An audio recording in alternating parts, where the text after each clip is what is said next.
something happening here. What it is ain't exactly clear.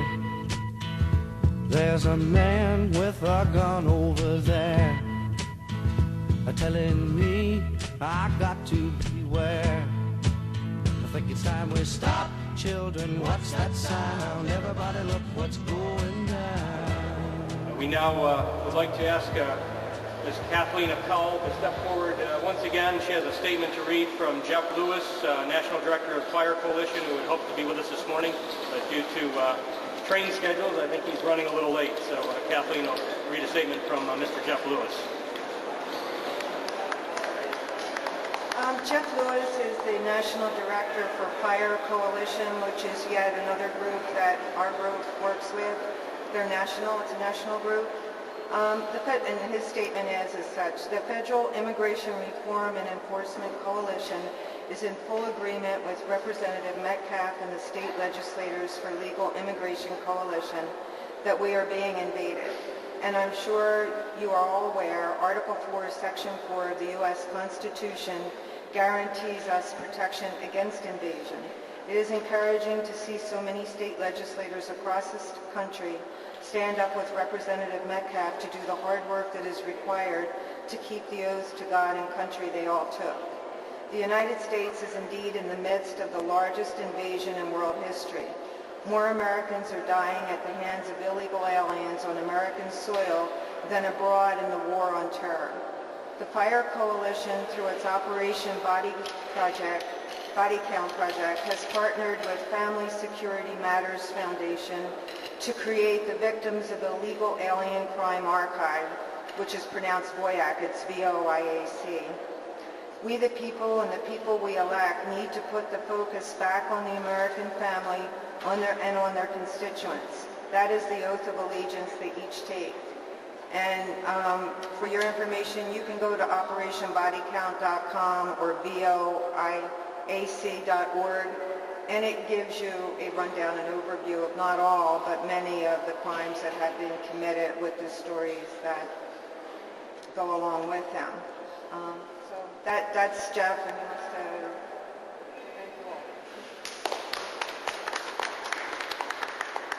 Thank you, Kathleen, for speaking on behalf of your organization and for reading Jeff's statement. What we were working to try and do here today was to put a face on those who have been severely impacted by the illegal alien invasion here in the state of Pennsylvania. And you can access the Invasion PA report at repmetcalfe.com, repmustio.com, I believe will also have it up, and repperry.com. They should all have the PDF form of this report once it's posted up on the websites. But this is just being released today. There's the version that we released last year, and we thought that it very appropriate, since action had not been taken here in the Pennsylvania legislature to attempt to protect Pennsylvanians through moving this process forward and moving our bills out of committee, or at least having hearings on our bills that are in the state government committee and some of the other committees.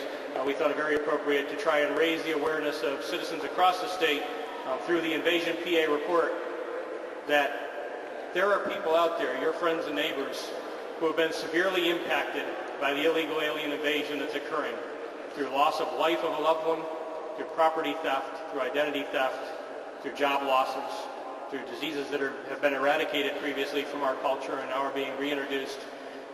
And then, as I mentioned, and as has been mentioned by other speakers, if this isn't affecting you in your backyard, then it is definitely affecting you in your back pocket, because it is costing you hundreds of millions of dollars of state tax dollars because of it. Looking at this issue and seeing that we weren't gaining any additional momentum here in Pennsylvania, and wondering what will happen when we do gain that momentum, what will happen with the surrounding states, what will happen with our nation. How can we move things forward here in Pennsylvania and ensure that we don't reap the consequences of other states' action or inaction? And I founded last year a group called State Legislators for Legal Immigration, as Representative Perry mentioned, that we are for legal immigration. State Legislators for LegalImmigration.com. We have representatives or senators from 35 states currently that are representing their states across the country in this endeavor. and we're attempting to move the issue forward in the state and across the nation, working with colleagues across the country. But while I was in Washington, D.C.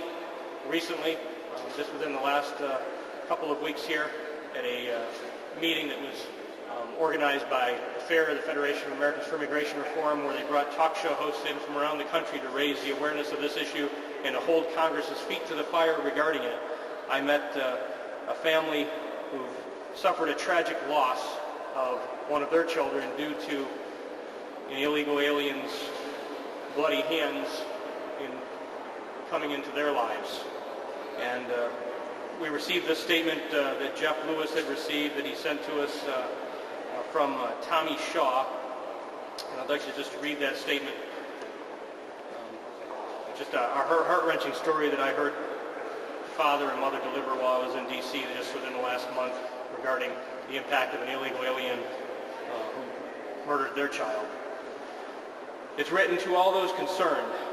My name is Tommy R. Shaw. My grandson, Jamiel Shaw, II, was murdered. This is from the grandfather. There was no words that can explain how it hurts to say this. Just to say that my grandson was murdered breaks my heart. No grandparent expects to outlive their grandchildren. My son, Jamiel Shaw, Sr., is my only son. He was always proud to be a father, but grandparents are even more proud. You're proud because you see your children doing the things to protect their kids that his father and I did to protect him. When I heard the gunshots, I screamed out to my daughter, "That sounds like gunshots." I never thought my grandson was on the ground taking his last breath. I remember my daughter screaming out, "Mom, Jazz is shot." Jazz is what we all call my grandson.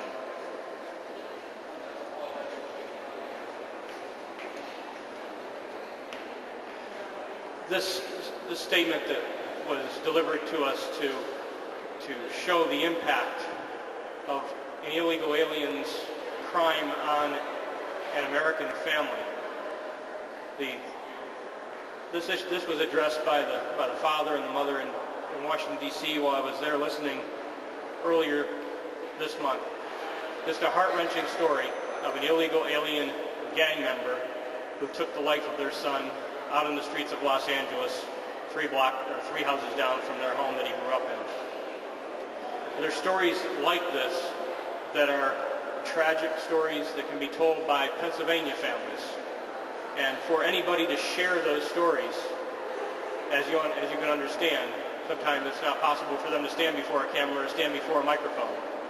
And I think it is the duty of every elected representative, every elected senator, every elected official of this state who's sworn to uphold and defend our Constitution,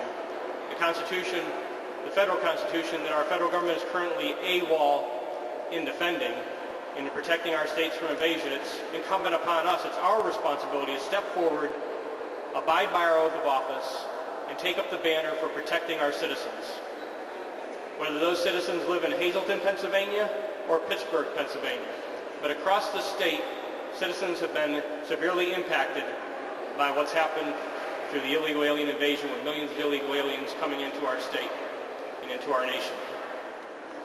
It's time to act. It's time to move this legislation forward. We have a short number of days left for this session, and I call upon the state government chairman who's been blockading this legislation, the state government chairman in the House, to move these bills, to bring these bills up. These bills are far more important than the puppy law that we debated at length last week. It's time to move on legislation that actually upholds and defends our Constitution and protects the lives, liberty, and property of Pennsylvanians. Thank you.